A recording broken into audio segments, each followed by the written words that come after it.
agradecer a la escuela por la invitación que se me hizo para disertar este tema, el título preliminar de la nueva Ley Procesal de Trabajo. Este título preliminar consta de 4 artículos que orientan a esta nueva Ley Procesal de Trabajo, con lo cual se viene trabajándose en Lima desde noviembre de 2012 hasta la fecha.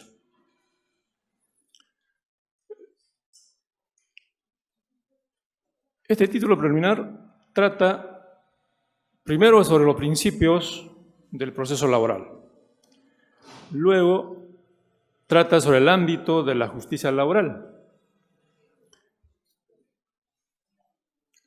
luego los fundamentos del proceso laboral.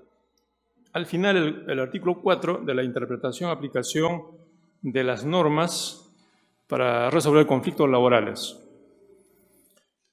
Debo decir que estos 4 artículos de la nueva Ley Procesal del Trabajo, que contiene el título preliminar, son de trascendental importancia para impartir justicia laboral. Son normas, principio, no son normas regla. Debemos distinguir de qué se tratan las normas principio y las normas regla. Debemos partir de ello porque el título preliminar sobre todo trata de normas principio. Ustedes dirán, comenzando a disertar el tema del artículo primero, ustedes dirán,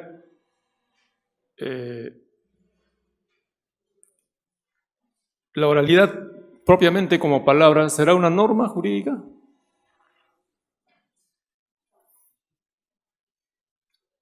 Pero no tiene la misma estructura que las normas regla.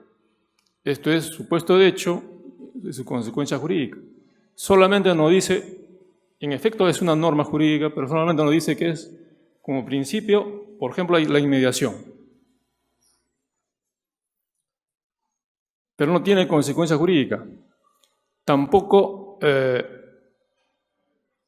la ley no contiene el concepto que tienen estos principios que vamos a estudiar, disertar. Seguramente ya ustedes también conocen con amplitud. Vamos a tal vez dialogar y salir de dudas de muchos puntos, como esto de las normas principio, normas regla.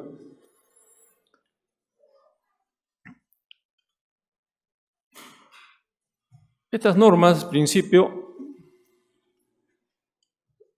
son normas, como le vuelvo a decir, que no tienen concepto en sí mismas las normas.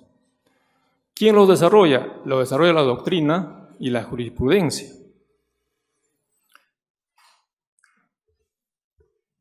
La doctrina y la jurisprudencia dan pautas de sus alcances de efectos de estas normas principio, en este caso la inmediación, la oralidad, concentración, celeridad, economía procesal y veracidad, que vamos a disertar esta tarde.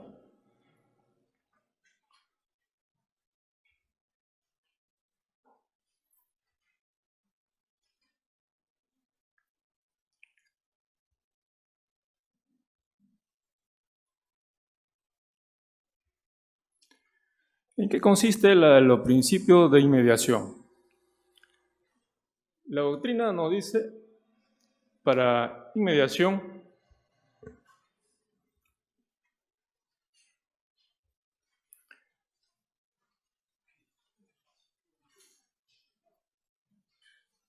esto es, el juez debe estar presente en la actuación de los medios probatorios. Debe estar presente cuando las partes en este proceso laboral invocan o sustentan su teoría del caso. ¿Ello con qué finalidad? Para que el juez advierta de manera directa las actitudes y los medios probatorios que las partes deben incorporar. sobre todo en la audiencia de juzgamiento. El artículo 12 de la nueva Ley de Proceso de Trabajo nos dice que en este tipo de procesos prima la oralidad. Y el artículo 21 nos dice que las partes deben concurrir con todos los medios probatorios a la audiencia de juzgamiento.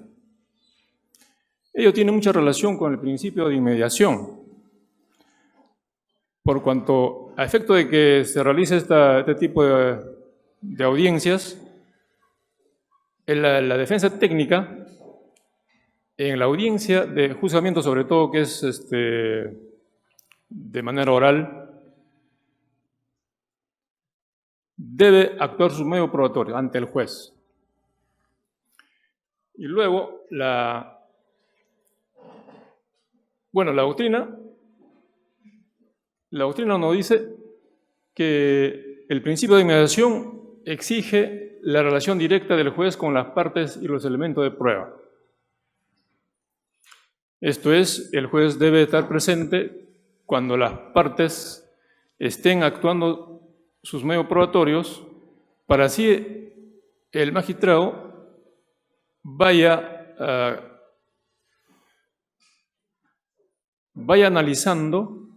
analizando los hechos que van exponiendo las partes.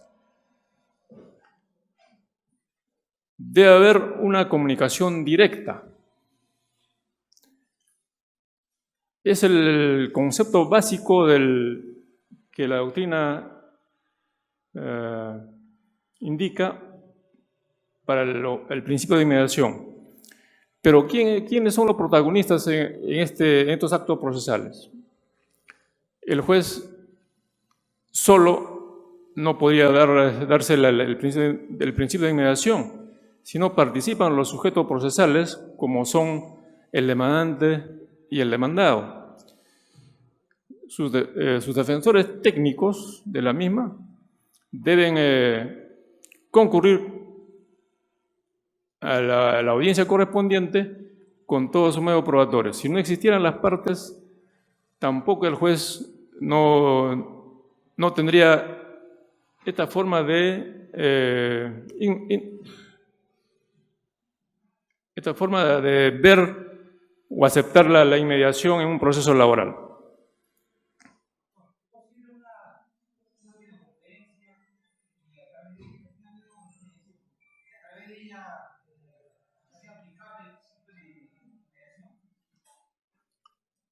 El Tribunal Constitucional, una sentencia pero penal, pero también nos puede servir para procesos laborales, ha establecido que, en efecto, cuando se garantiza el derecho de defensa, esa forma de interactuar entre las partes y el juez, sí puede darse está garantizado el principio de inmediación. Sí. Actualmente está incorporándose con mucha fuerza la tecnología. En la tarde estuve también en una reunión que nos convocó el señor presidente de la Corte, en la cual también estuvo presente el doctor Lama. Están incorporando, por ejemplo, los embargos electrónicos. Se va también a incorporar los expedientes electrónicos, las notificaciones electrónicas. Entonces, todo ello hace que el juicio sea más célere. Eso para efecto de los principios de celeridad. Pero en la mediación debe tenerse en cuenta que el juez debe tener relación directa con las partes y los elementos de prueba. Es lo básico. Pero no solamente depende del juez, sino también de las partes, porque las partes son los que tienen que estar presentes sustentando su teoría del caso ante el juez. No solamente es un mandamos para el juez, sino también para las partes, porque son las partes los protagonistas en realidad del proceso, ¿no? En cuanto a la oralidad,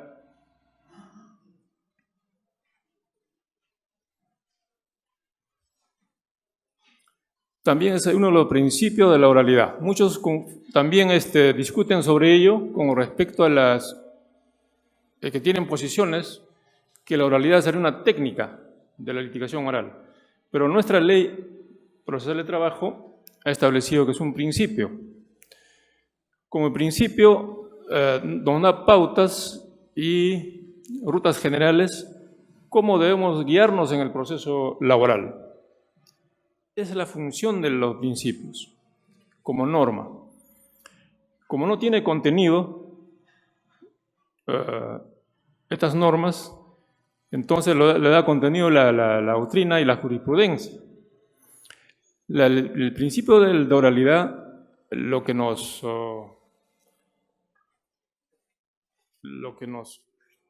dispone es que las partes deben exponer a viva voz ante el juez su teoría del caso. Pero exponer a viva voz no significa hablar de manera extensa, de manera incomprensible, sino esto tiene su técnica.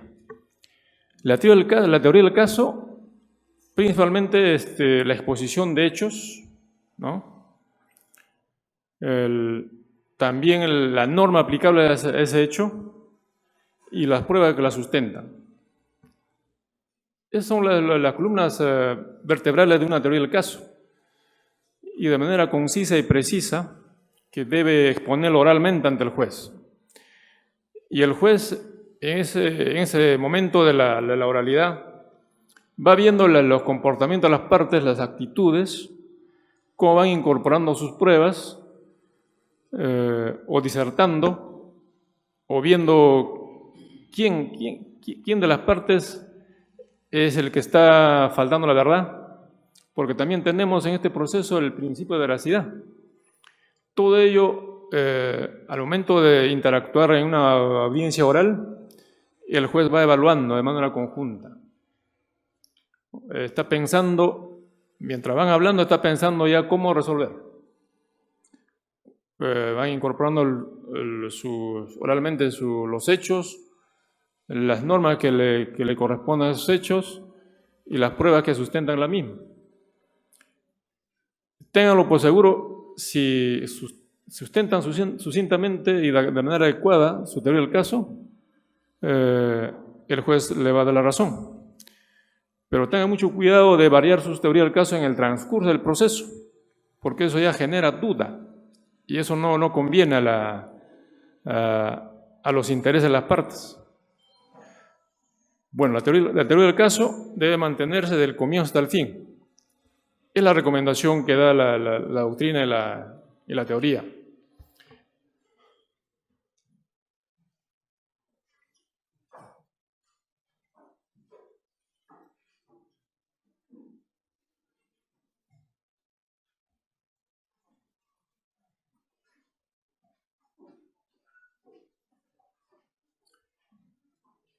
En cuanto a la oralidad, el Pleno del Tribunal Constitucional en el expediente 2738, que también está de diapositiva, que corresponde a un proceso de habeas corpus, ¿sí pues? Ha establecido que el sistema de videoconferencia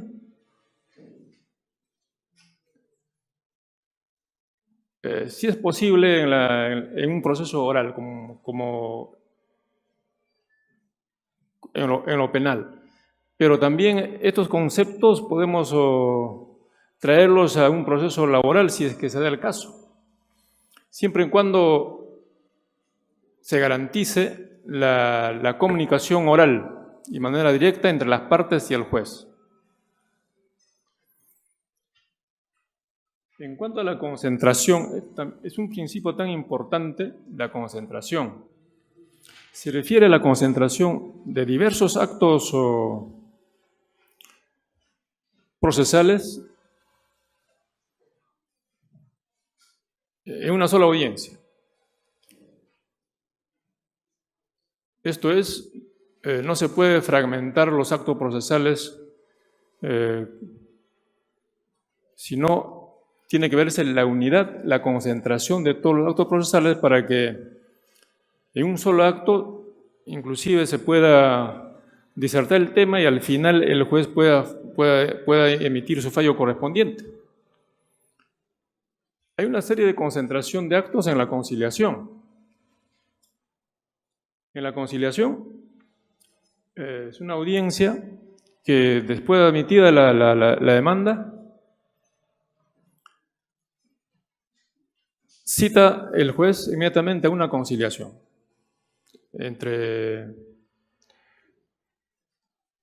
Hay plazos que establece la ley, pero por la carga excesiva actualmente no se cumple, pero ahí está. La conciliación, la negociación de la conciliación se hace sin la filmación correspondiente. Pero si las partes llegan a una conciliación, se filma en audio y video, estableciéndose las cláusulas conciliatorias y aprobando la conciliación. Y si es que no hay conciliación, inmediatamente se pasa a solicitar la contestación de la demanda al demandado. Y antes de ello también se precisa la pretensión de que pasa al juzgamiento, también que es muy importante, ya estableciendo los parámetros, qué pretensiones va a pasar al juzgamiento. Y también manteniendo también la teoría del caso de las partes. Y una vez contestada la demanda, pues se califica la demanda y se fija fecha inmediatamente en esa misma audiencia la fecha para el juzgamiento. De otro lado, si es que hay conciliación en la misma audiencia, se aprueba la conciliación, también puede haber en esa audiencia conciliaciones parciales. Y el juez aprueba parcialmente la conciliación y sobre las pretensiones que no hay conciliación, continúa el juicio. Y si es que no hay una conciliación total, o en todo caso advierte de la contestación, de la demanda de la contestación, hay pretensiones donde no hay controversia, o sea que pueden admitir las partes, el juez emite un fallo inmediatamente y ordena el pago correspondiente en ese extremo donde no hay controversia. Porque las pretensiones que pasan a controversia son las que pasan a juzgamiento. Si la parte reconoce por ejemplo, que le debe un cierto monto por gratificaciones, vacaciones o compensación tiempo de servicios, ya no es necesario que pase a juzgamiento. Está reconocido el monto, el derecho, y sobre ese punto, en esa audiencia de conciliación puede pronunciarse el juez, dictando una resolución y ordenando el pago inmediatamente. Ya. ¿Lo pasa, por favor? ¿No pasa nada?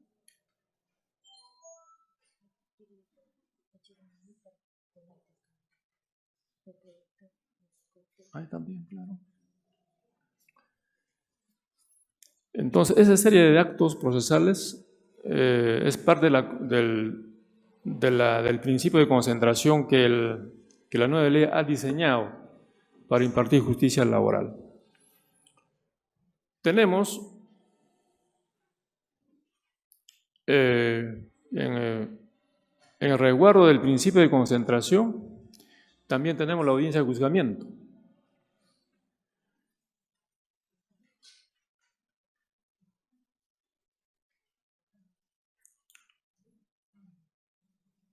¿Sigo?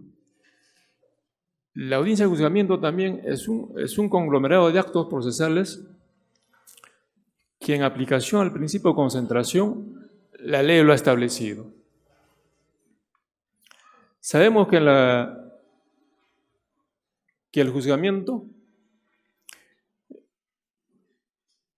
es ahí el momento estelar del proceso oral laboral.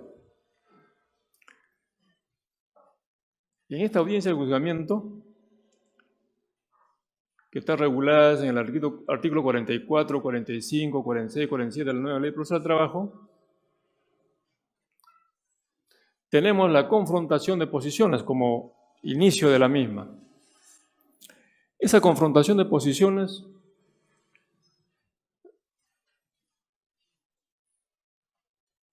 consiste en que la defensa efectúa su alegato de apertura. El alegato de apertura en esa audiencia es al inicio, lo que se llama el alegato de apertura de inicio, es un alegato de apertura o de inicio que lo expone en la defensa técnica de las partes ante el juez de manera descriptiva.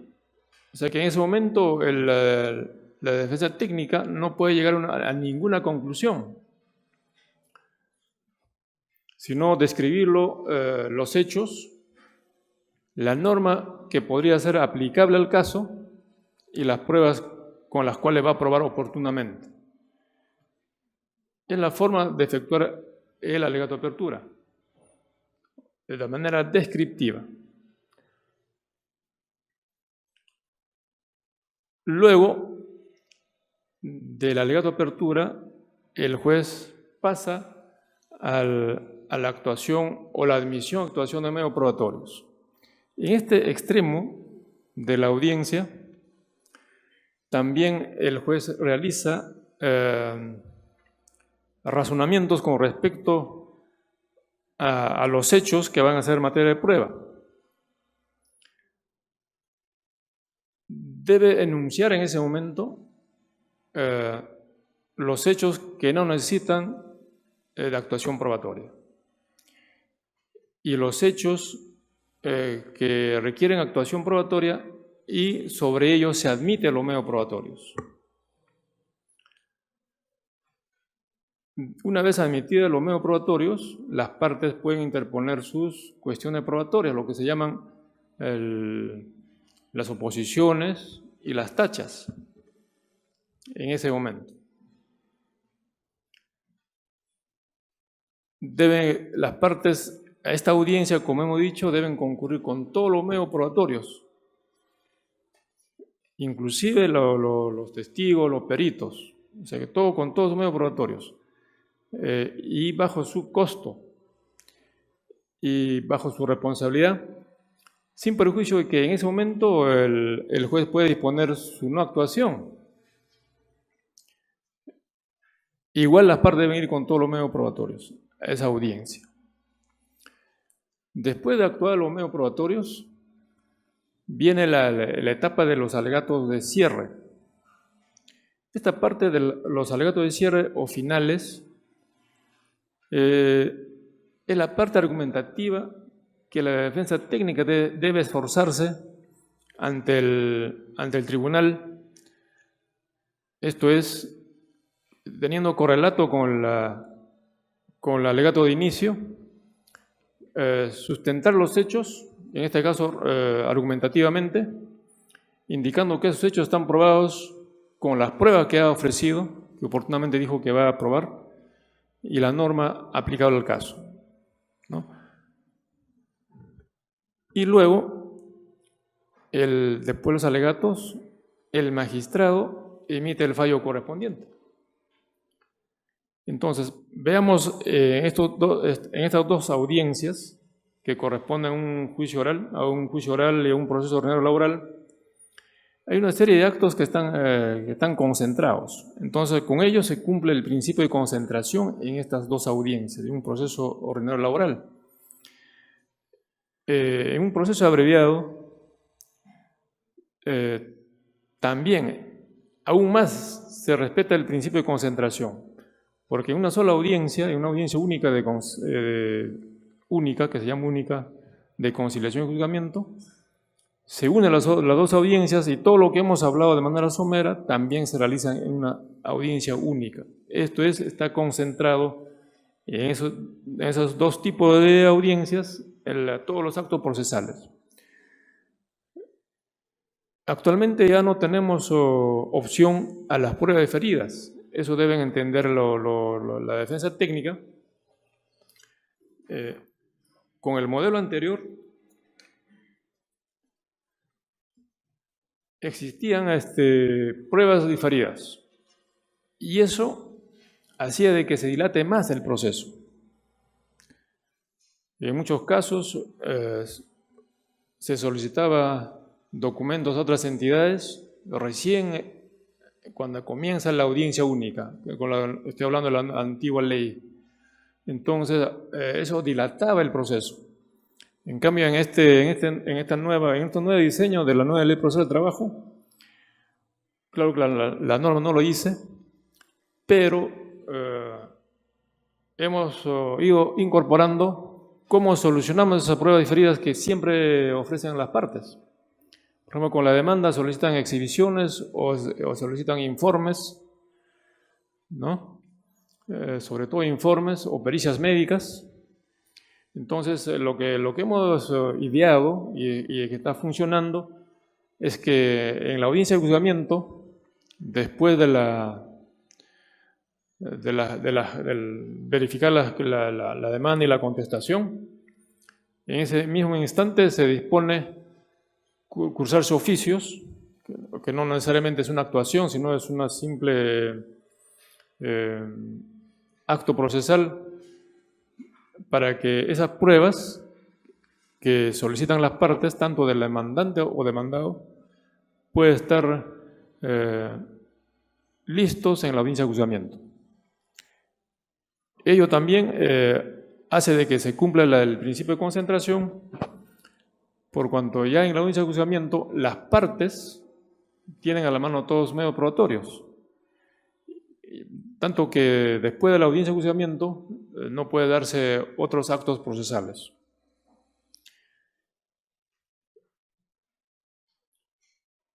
Eso también tiene relación con el principio de celeridad. Diga, señor, diga.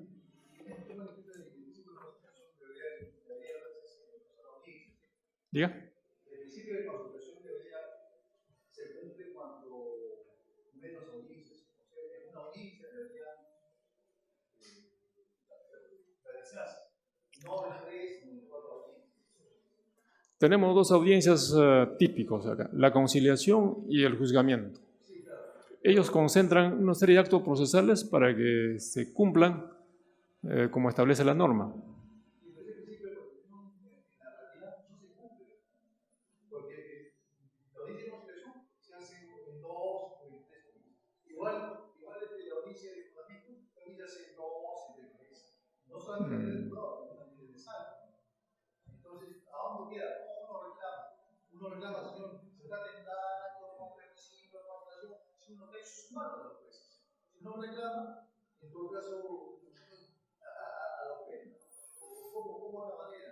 Por aquí no se va a pedir oralmente, ¿no es cierto? Claro. Entonces, ¿cómo pedir, señor juez, señor Morales, se está tentando con el principio de concentración, porque si está el oficio, que derecho, pero ¿dónde estamos? Queda en la mayoría de la situación, porque el trabajo pide que se hacen pruebas.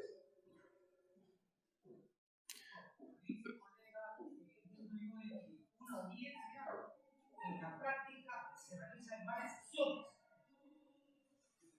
Cuando debería ser una sola sesión. Claro, lo ideal es que estas audiencias terminen pues en la fecha fijada, ¿no? Pero no sé cuáles serán los motivos por los cuales están quebrando este principio, porque con la nueva ley no hay estancos, o sea que no puede partirse o fragmentarse las audiencias, salvo que hay una razón justificable, ¿no? Pero quebrarlo así o partirlo en varias audiencias pareciera que está afectando el principio de concentración. Podría ser nulo si es que es justificado, porque puede haber razones, de que pueden suspender la audiencia para continuar otra fecha, pero si no tiene ninguna razón justificada, me parece que podría ser nulo, porque estos principios deben cumplirse, salvo que dé una justificación, como digo, razonable, ¿no? Que también puede haber.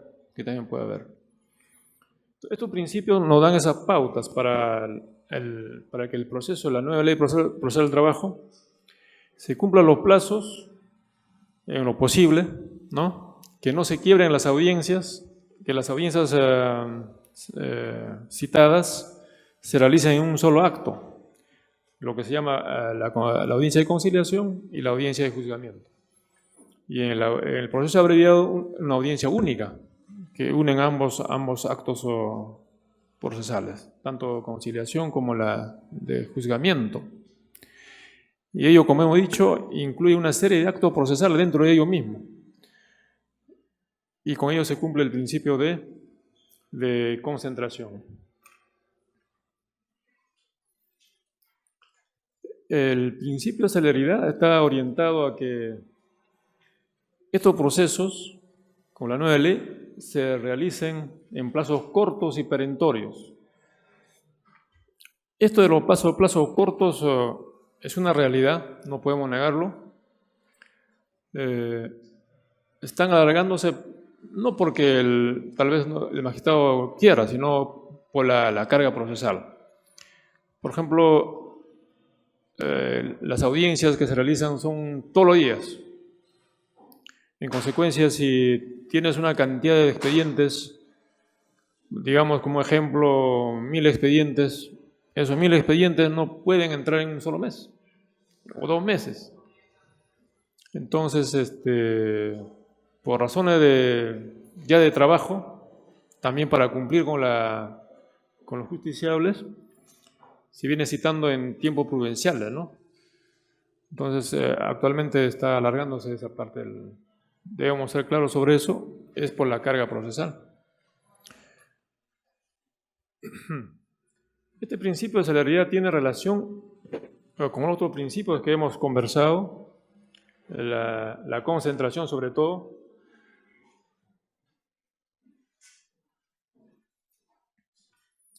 Tenemos una casación, la 4781-2011 de Moquegua, que nos dice que en su parte pertinente, que en reiterada jurisprudencia la celeridad del proceso está muy ligada a la realización de la justicia. En efecto, ¿no?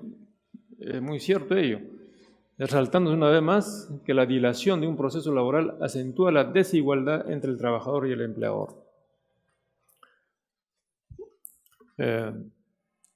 Sí, pues,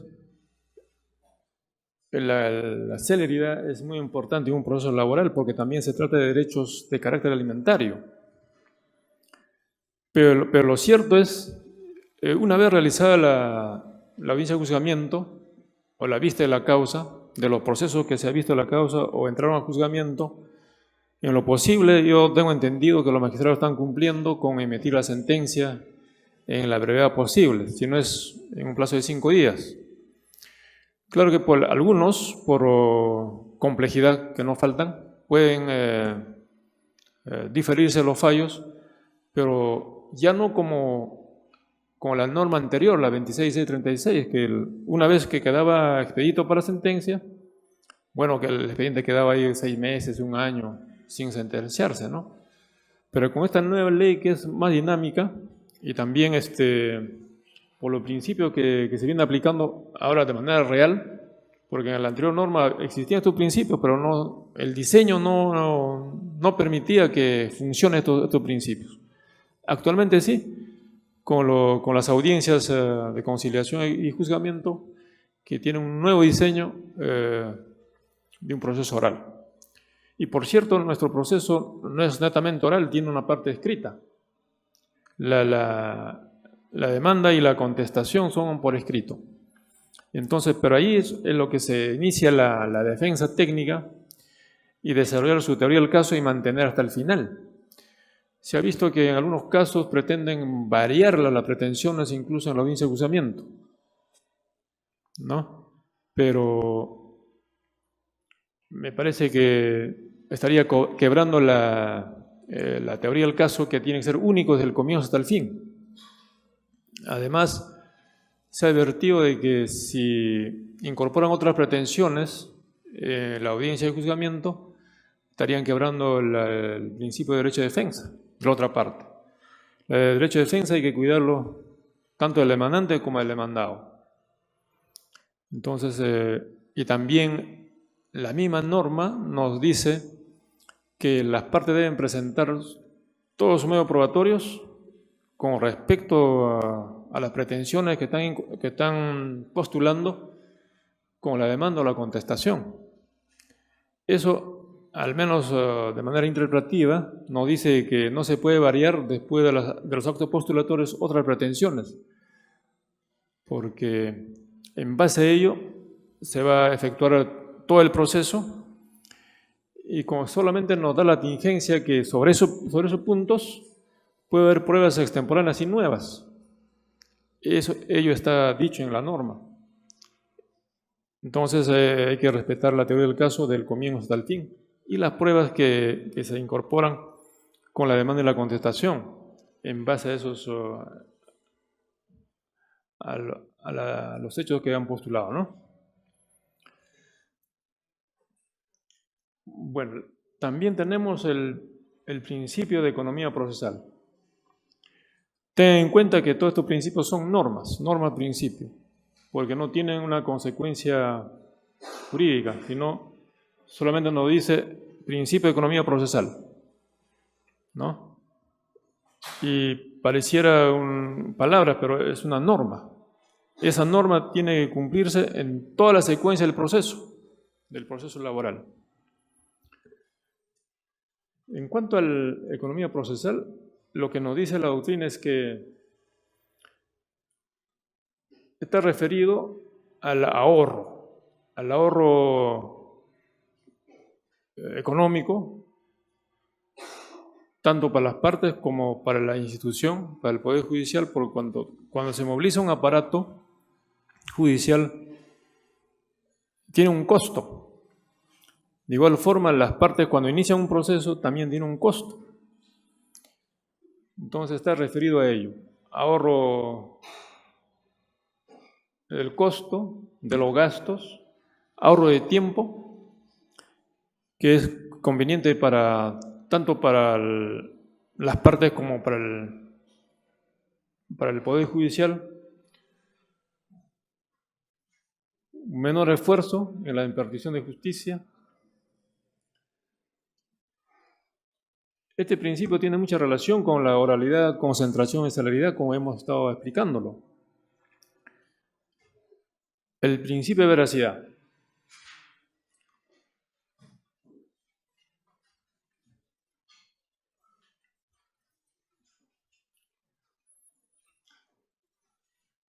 También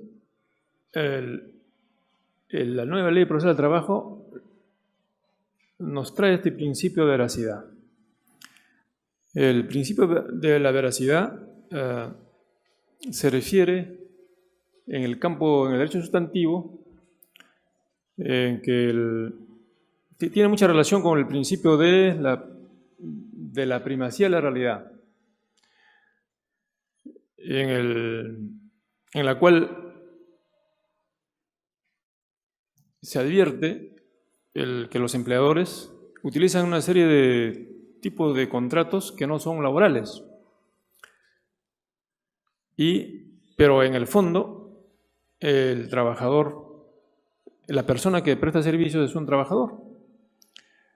Entonces, ahí tenemos que analizar si ese contrato está desnaturalizado, sobre todo cuando contratan con locación de servicios. También se naturaliza cuando contratan a trabajadores con contratos modales, debiendo ser un contrato a plazo indeterminado, ¿no? Entonces, trabaja bastante con el principio de primacía de la realidad cuando son contratados con otro tipo de contratos que no son laborales. Entonces, ahí prima los hechos sobre la forma. Pero para ello hay que establecer la prestación personal que debe haber, la subordinación y la remuneración que debe percibir el trabajador. Claro que existe en el derecho existe el contrato de locación de servicios. Pero si realmente es un contrato de locación de servicios, no tendría derecho a los beneficios sociales. Pero un contrato de locación de servicios tiene otra connotación que un contrato laboral. Es una prestación independiente. O sea que, como ejemplo, podemos decir, por ejemplo, una empresa contrata para servicios de muebles a un carpintero, ¿no? Hace un contrato y el carpintero realiza su trabajo de manera independiente. Los muebles que realiza no lo confecciona bajo la dirección del contratante, que es la empresa, ¿no? Sino va a su taller, lo prepara de acuerdo a sus conocimientos, de manera independiente. Solamente el contratante le dice solamente algunos detalles, la forma de muebles, pero realmente el trabajo lo realiza de manera independiente. Pero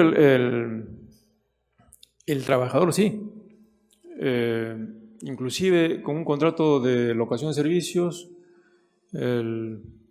le suscriben entre el empleador y el trabajador y son controlados en horario, en forma de trabajo, le encargan, le sancionan. Entonces eso de ninguna manera se puede decir que es un locador, es un trabajador.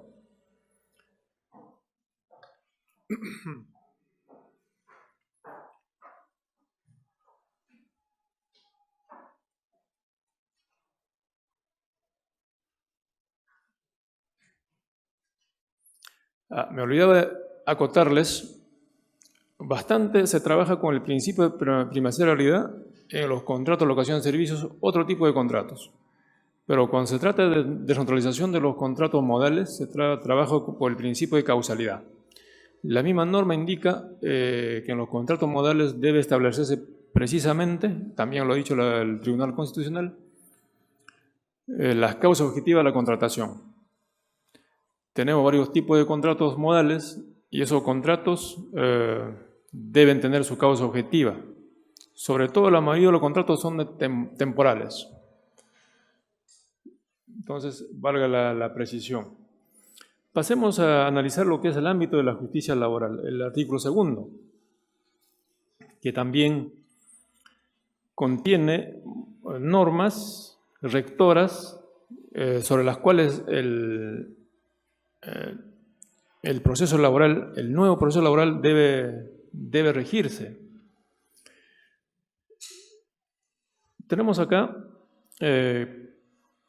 para que tenga connotación laboral, debe existir una prestación personal.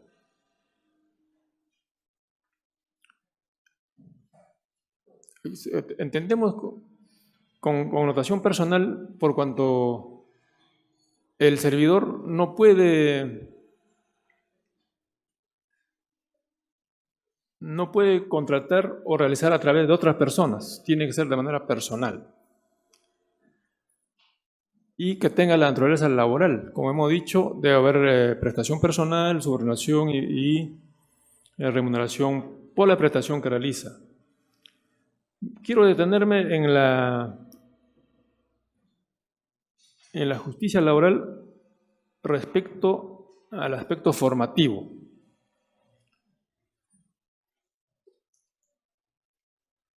Se puede entender que acá nos dice la norma, corresponde a la justicia laboral resolver los conflictos jurídicos que se originan con ocasión de las prestaciones de servicios de carácter personal, de naturaleza laboral y formativa. Bueno, ¿qué entendemos por formativa? Esta prestación de servicio de manera formativa están establecidas en leyes especiales. Leyes especiales como las prácticas preprofesionales, las prácticas profesionales, las pasantías pero no tienen una connotación laboral y se rigen en base a sus normas, no en base a las normas del derecho sustantivo que tienen cualquier otro trabajador.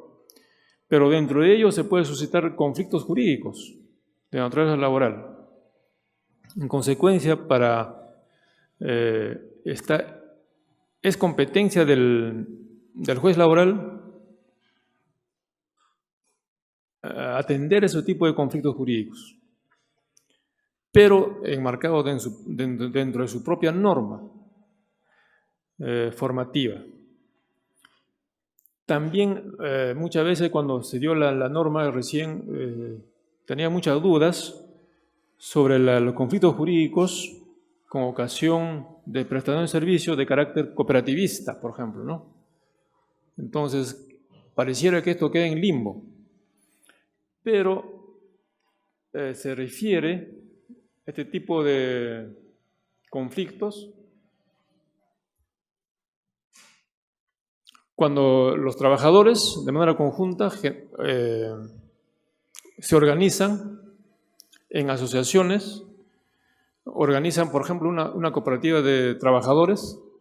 Entonces, dentro de ello se puede generar conflictos jurídicos también. Entonces, esos conflictos jurídicos también quedan en el ámbito laboral.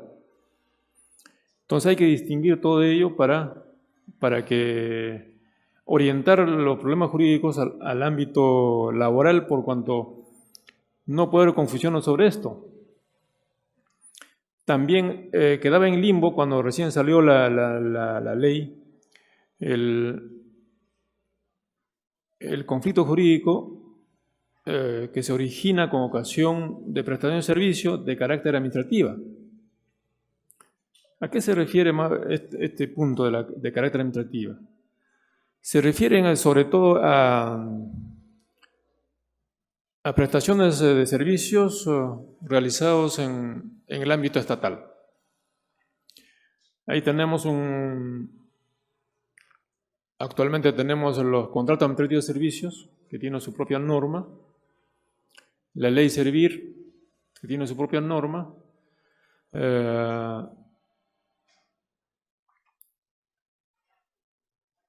el decreto legislativo 276, aunque hay pocos, ¿no? Pareciera que está extinguiéndose ese tipo de régimen laboral, sino que tendrán otros nuevos. Entonces, estos generan un conflicto jurídico de carácter administrativo. Esto es, muchas veces, si hay un procedimiento establecido en la administración pública, recurren, agotan las vías administrativas y recién acuden a las instancias jurisdiccionales. A eso se refiere los conflictos jurídicos de carácter administrativo. Y tienen juzgados especiales, juzgados contenciosos administrativos laborales. Ellos son los que ven este tipo de problemas. Pero está ahí. También en el ámbito de la justicia laboral están los conflictos jurídicos individuales, plurales o colectivos. Claro, es fácil entender los conflictos jurídicos individuales, ¿no? Son entre el trabajador y el empleador directamente, esos son los conflictos individuales. Pero había una duda con respecto a los conflictos plurales. ¿Quiénes eran esos sujetos plurales o colectivos? Entonces, esto ya se está desarrollando con bastante detenimiento, sobre todo jurisprudencialmente, ¿no? Porque no he visto una explicación clara en el aspecto doctrinario. En lo colectivo se refieren a los conflictos jurídicos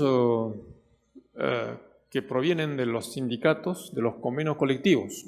En los convenios colectivos hay una serie de derechos que las partes convienen y tienen interés colectivo, intereses jurídicos colectivos. Esos se someten a la justicia laboral como un conflicto jurídico colectivo. Debemos entender por conflicto jurídico colectivo porque provienen de una organización, como los sindicatos.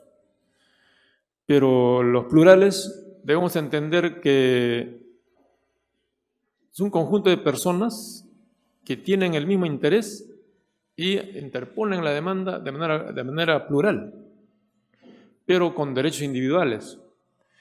Entonces, varias personas, pero tienen el mismo interés jurídico laboral, pero no están organizados, como en conflictos jurídicos colectivos. Entonces, esa es la diferencia entre conflictos jurídicos plurales y los conflictos jurídicos colectivos. También nos dice esta norma que también se debe entender, debe ser justiciable los aspectos sustanciales o conexos. Los aspectos sustanciales son lo que netamente son cuestiones laborales, ¿no? Se puede ver, a través de los sentidos, a través de los documentos, se puede ver aspectos sustanciales en lo laboral. Pero los conexos siempre traen una duda. Por ejemplo, los conexos, podríamos, un ejemplo, por ejemplo, las pretensiones de indemnizaciones, daños y perjuicios, que se dan a consecuencia de una relación laboral. Son conexos a los aspectos sustanciales laborales. Puede ser por parte del trabajador o también por parte del empleador. Es una cuestión conexa a los aspectos sustanciales, como consecuencia de la relación laboral. También nos dice los conflictos jurídicos previos. ¿A qué se refieren los previos y los posteriores? Estas cosas quedan a veces en limbo, un poco que en duda, ¿no? ¿Cómo podría darse un conflicto jurídico laboral previo a la relación laboral? ¿Será posible eso? También ya un poco que se ha estado trabajando jurisprudencialmente estos temas. Los previos pueden darse, por ejemplo, en el acceso al trabajo, puede darse la discriminación, lo discriminan. Y la discriminación está prohibida por la Constitución y por la misma norma. Entonces, son cuestiones previas a la relación laboral. Y esas situaciones que se suscitan en ese tipo de problemas están sometidos al ámbito laboral. Y las posteriores, podría ser, por ejemplo, se ha visto casos en que le despiden al trabajador y el empleador, después de despedirlo, hace comunicados a todas las empresas que ese trabajador ha salido despedido, que no lo contraten. Entonces, ya pese a que ya no hay relación laboral, eso es una materia que corresponde al ámbito de justicia laboral para que ese trabajador pueda demandar el derecho que le corresponde. Por ejemplo, normalmente son indemnizaciones, daños y perjuicios, porque le está perjudicando posterior a la relación laboral con esos actos. Entonces, también eso puede darse, posteriores y previos. Entonces, hay que distinguir eso. Supongo que en la casuística es más rico, se puede dar muchos casos sobre eso, ¿no? Pero más o menos esa es la idea de estos temas. Indudablemente, este artículo también nos dice que están totalmente excluidas las prestaciones de carácter civil. Indudablemente, no está dentro del ámbito laboral las prestaciones de carácter civil, salvo que éstas se sustenten, que estas relaciones hayan sido encubiertas. Esto es, siendo laboral, se ha hecho un contrato civil. Entonces, se hace de manera encubierta una relación laboral. En esos casos, ya depende de la defensa técnica cómo lo sustente en su teoría del caso, empezando la demanda, para que esto caiga en el ámbito laboral.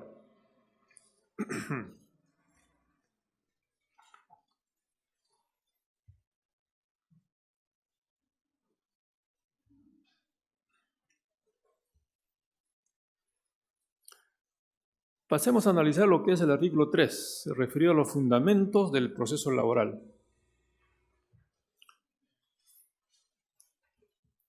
Los fundamentos es la justificación o la razón de ser de la justicia laboral. Entonces, esta norma del artículo 3 del título preliminar nos da pautas sobre ello. Sobre todo, pautas para que el proceso se lleve de manera prístina, clara. Allí nos dice, por ejemplo, en todo proceso laboral los jueces deben evitar. Es un mandato para todos los jueces, ¿no? Exclusivamente para jueces. Debe evitar entre las partes la desigualdad entre las partes. Entonces,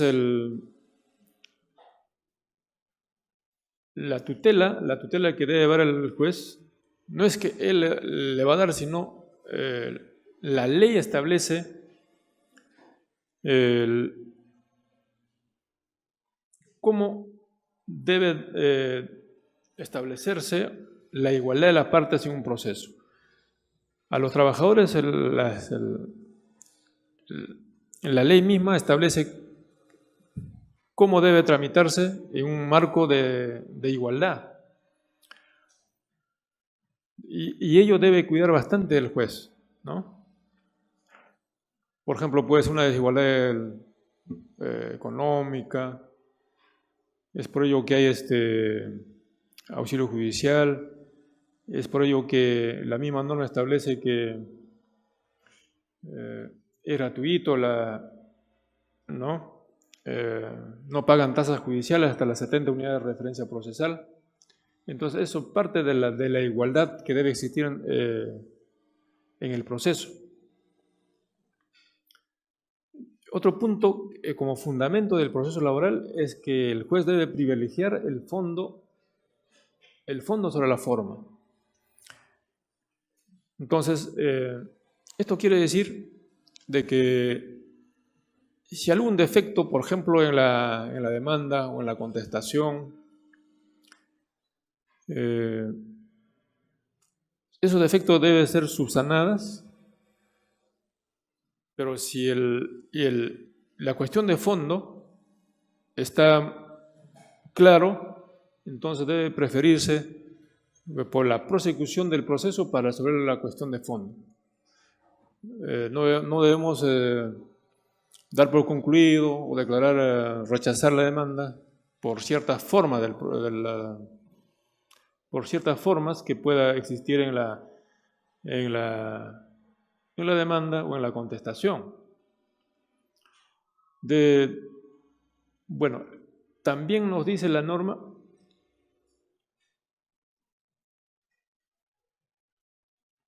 debe observarse el debido proceso.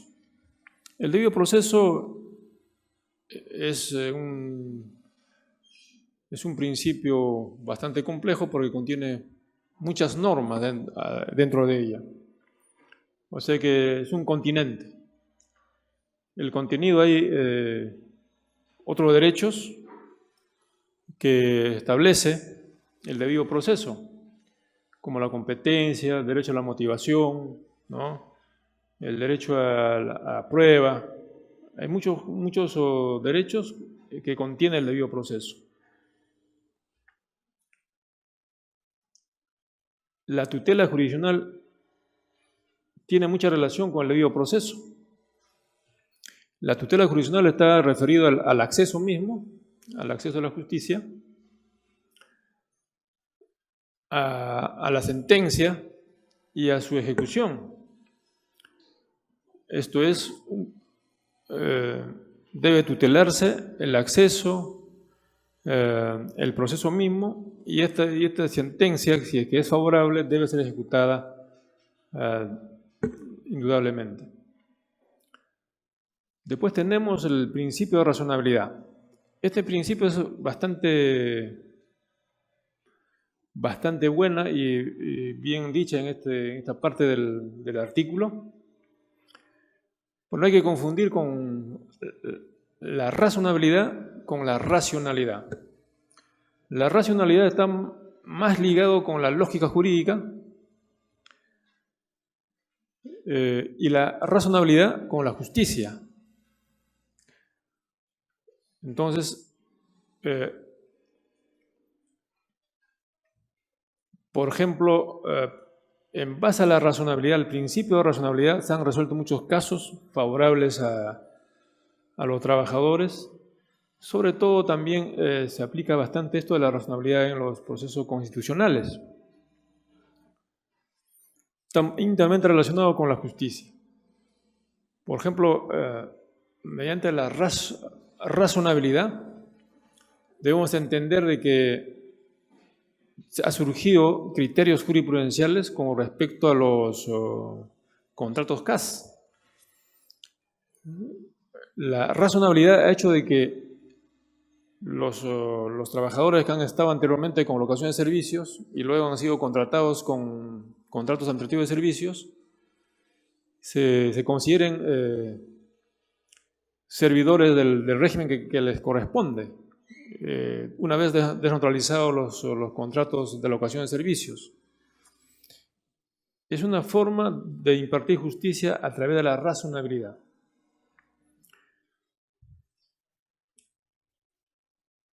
Nos dice la norma que estos principios que estamos disertando se acentúan más en la madre gestante, el menor de edad y la persona con discapacidad.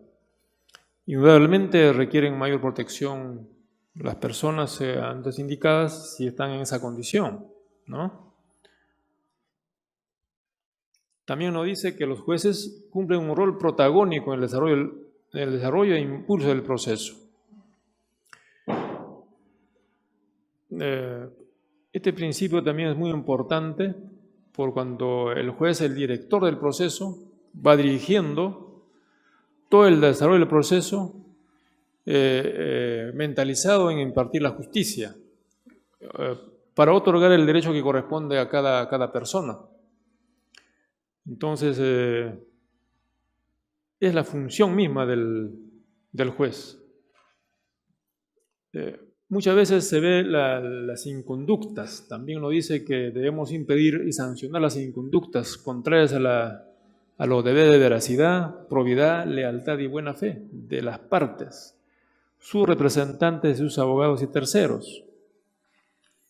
También es muy importante esto por cuanto muchas veces tratan de, en vez de colaborar con la impartición de justicia, tratan de confundir más bien la impartición de justicia.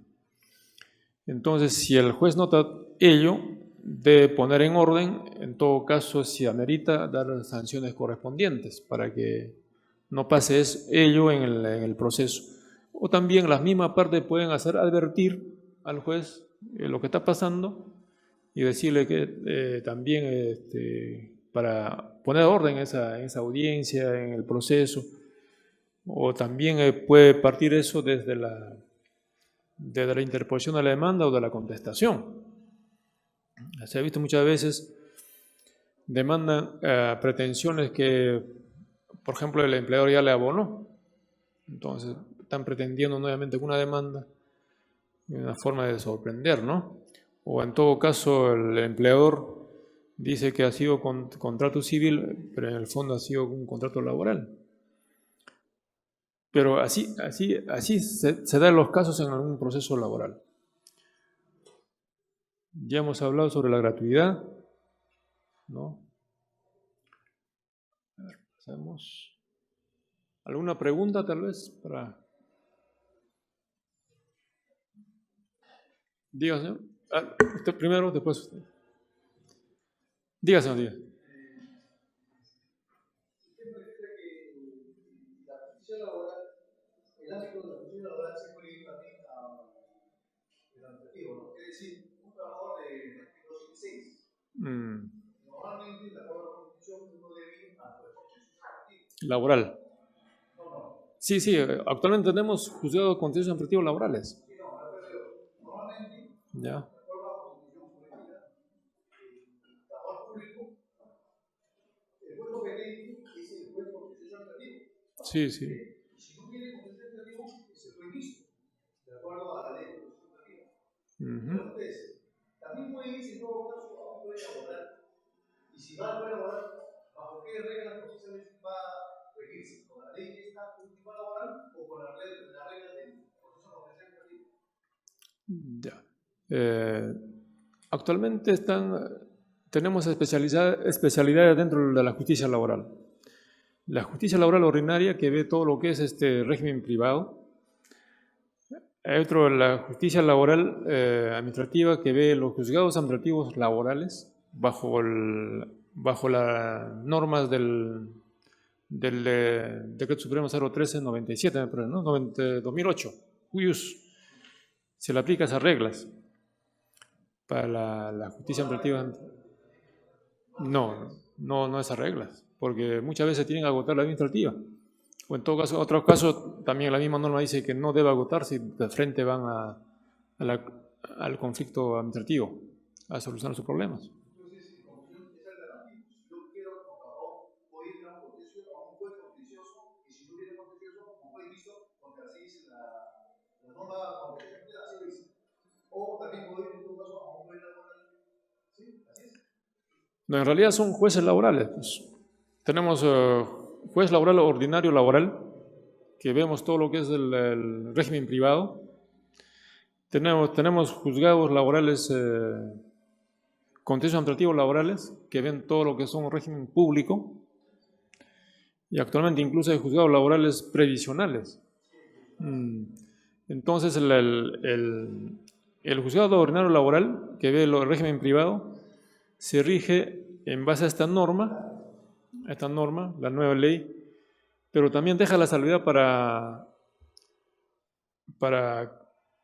conflictos jurídicos administrativos, pero bajo las reglas de contencioso administrativo, laboral, pero laboral. Se aplica casi los mismos principios. Sí, se aplican los mismos principios, pero el proceso mismo.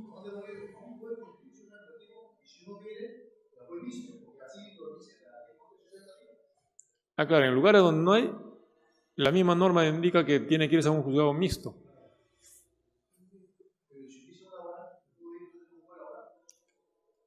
Administrativo, claro. Laboral. Claro. Usted se va al juzgado contencioso administrativo laboral. Directamente. Porque en el juzgado ordinario laboral que ve el régimen privado le van a decir que no soy incompetente.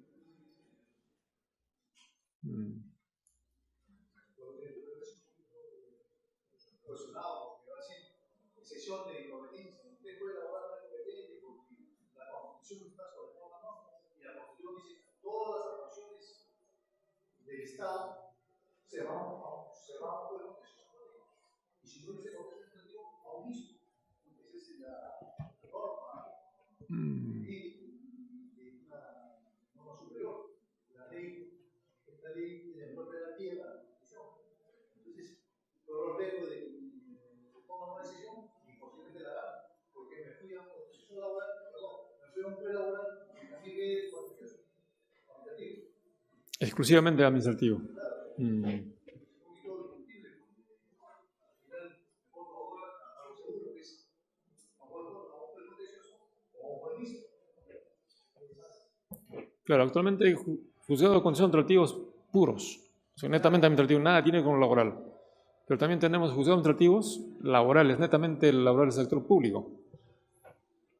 Creo que son del 31 a no sé cuántos son, hay varios juzgados, como 10, 15 laborales. Sí. Digo, ¿no?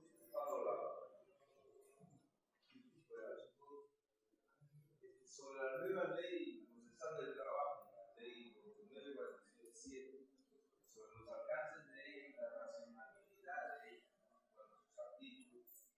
Doctor, los alcances de esta ley generalmente llegan al trabajador público o al trabajador de la persona jurídica, en sí llamado al sector privado, y el otro el sector estatal. Pero dentro del ámbito de los despidos intempestivos, ¿qué tipo de racionalidad o a qué se puede acoger para volver a ser una persona, para que pueda volver a su trabajo normalmente? ¿Cómo se puede aplicar esta ley, sobre todo en un ámbito así de explicativo en cuanto a la persona, el público despedir efectivamente y el personal privado de la persona jurídica despedir efectivamente. En cuanto a la ley de 29/2007, la nueva ley. Usted me dice, un servidor público es despedido. Bajo el régimen 276, ¿qué régimen tiene, por ejemplo, para tener una idea?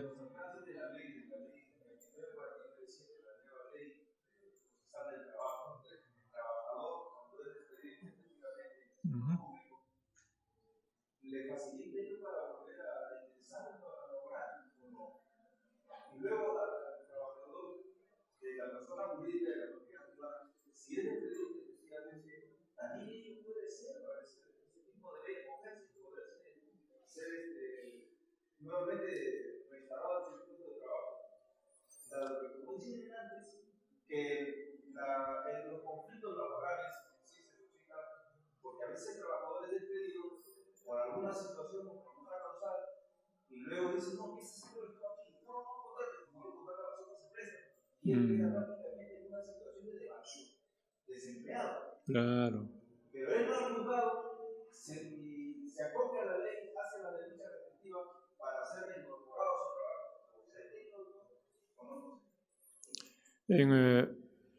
Hablemos del régimen privado. En el régimen privado, cuando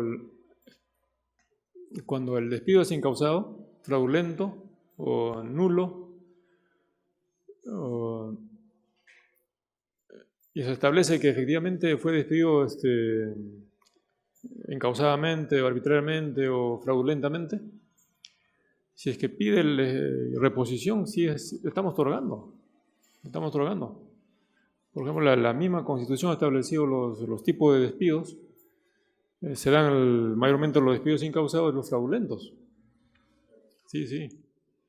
Una vez, por ejemplo, desnaturalizados los contratos, se indica de que este trabajador solamente debió haberse despedido bajo las normas que establece el Decreto Supremo 003/97-TR, que da las reglas cómo debe ser despedido un trabajador. Su carta de preaviso, la absolución que debe hacer el trabajador y la carta de despido. Y por causas justas, con faltas demostrables objetivamente en el proceso. Porque si las faltas graves que le inculca el empleador no son demostradas tampoco en el proceso, también se analiza ello y se considera que es un despido arbitrario o incausado. Y cuando solicitan, sí, estamos reponiendo. Sí. En cada caso concreto, ¿no? En cuanto al régimen público, no es mi campo, pero tengo entendido que las normas de la 276 permite la contratación de personal público, ¿no? No nombrado. Pero ciertos trabajadores han pasado más de un año ya de servicio en la administración pública. Hay una ley, si mal no recuerdo, claro, ello permite de que ¿cómo se llama? Se le reincorpora a su trabajo. Sí, cada régimen tiene sus propias normas. Entonces hay que aplicar a cada régimen sus propias normas. No hay que combinar, porque muchas veces he visto que combinan ambos y hacen un sancochado de normas. Cada régimen con su propia norma. ¿Sí, señor?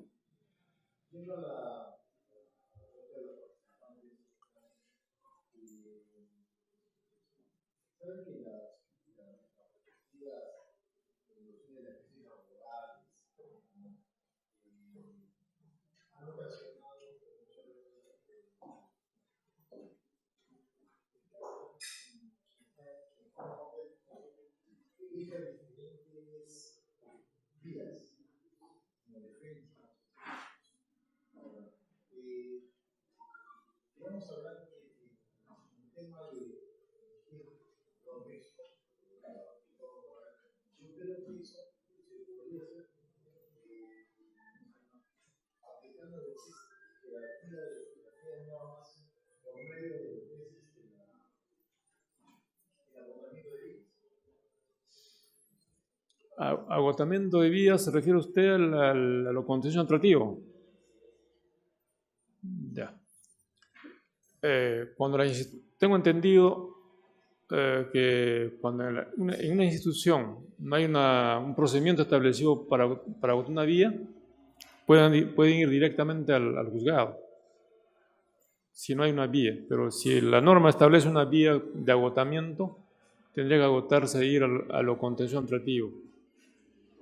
Pero en lo del régimen privado no es necesario el agotamiento de la vía administrativa. No es necesario. Sí.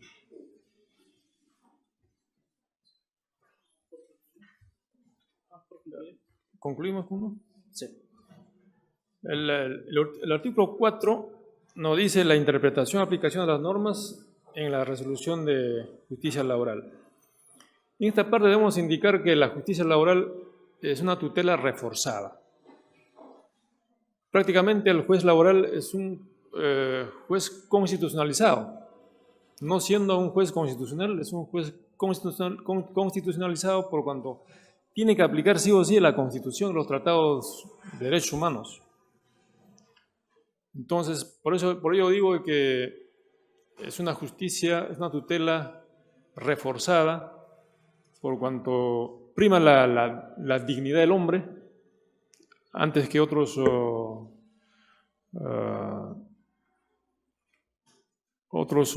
puntos, ¿no? Sobre todo teniendo en cuenta que el trabajo está establecido en la Constitución Política del Estado y también en las normas internacionales, como son los tratados internacionales de derechos humanos, y que también quiere decir la ley misma, ¿no? Pero como se decía por ahí, si la ley colisiona con la Constitución o con los convenios internacionales, se hace el control difuso en cuanto si es interno y el control de convencionalidad, para que prime la Constitución y los tratados internacionales sobre la ley, que infringe esa jerarquía normativa. Y eso se da constantemente en lo laboral. También debemos interpretar toda norma, incluso incluyendo los convenios colectivos, según los principios y preceptos constitucionales. O sea que ponderando siempre la dignidad de la persona y el trabajo, ¿no? Los precedentes vinculantes del Tribunal Constitucional, no hay que decir, hay muchos precedentes que han establecido reforzando sobre esto de lo que llamamos la tutela reforzada en materia laboral, porque es un derecho social. Y también en la Corte Suprema también ha emitido precedentes vinculantes que también debe aplicarse, sobre todo pensando en la impartición de justicia y otorgando el derecho a quien corresponda. Bueno, espero que este tema les haya servido para reforzar un poco los conocimientos. Muchas gracias.